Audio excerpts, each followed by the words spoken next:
मनुष्य की यात्रा अभी हम कर रहे हैं, लेकिन ये यात्रा है।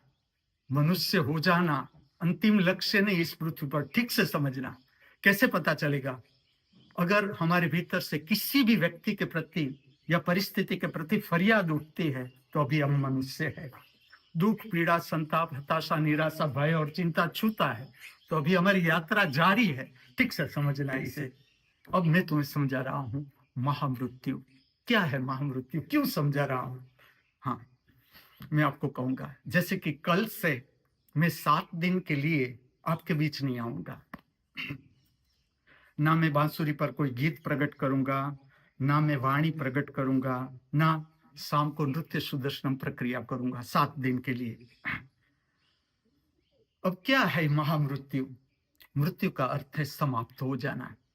अब शरीर समाप्त हो गया। आप ऐसा इंसान खोजना कि जिसकी सारी इच्छाएं पूरी हो गई और जो आराम से कहता है कि अब मैं मृत्यु की राह देख रहा हूं, मुझे जो करना था मैंने कर लिया। ये कब कह सकते हो तुम? जब तुम्हारी मनुष्य की यात्रा पूरी हो गई, तुम भगवत अवस्था में प्रविष्ट हो गए, तभी ये संभव है, इससे पहले नहीं। इससे पहले इच्छा रहती है अपने भीतर। तो मृत्यु कैसी घटना है कि जीने की इच्छा थी, कुछ करने की इच्छा थी हमारे भीतर, और शरीर समाप्त हो गया। तो आगे की यात्रा फिर से शुरू होती है मनुष्य की। फिर से जन्म लेना, नया कुटुंब खोजना, माता पिता खोजना और उसमें जन्म लेना।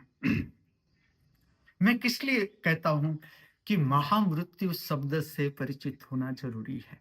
महामृत्यु का अर्थ है इच्छा को ठीक से समझना। हमारे भीतर क्या इच्छा पड़ी हुई है। प्रयोग में बताता हूं डिटेल से, ताकि आपको पूरा पता चले कि ये बात क्या है।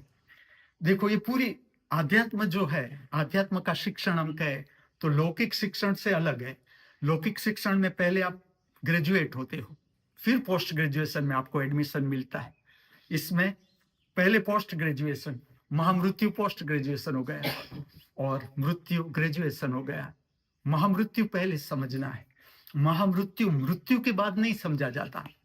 महामृत्यु जब आप स्वस्थ हो, आपका शरीर स्वस्थ है, तभी महामृत्यु की घटना से परिचित होना है। मैं आपको परिचित करना चाहता हूं।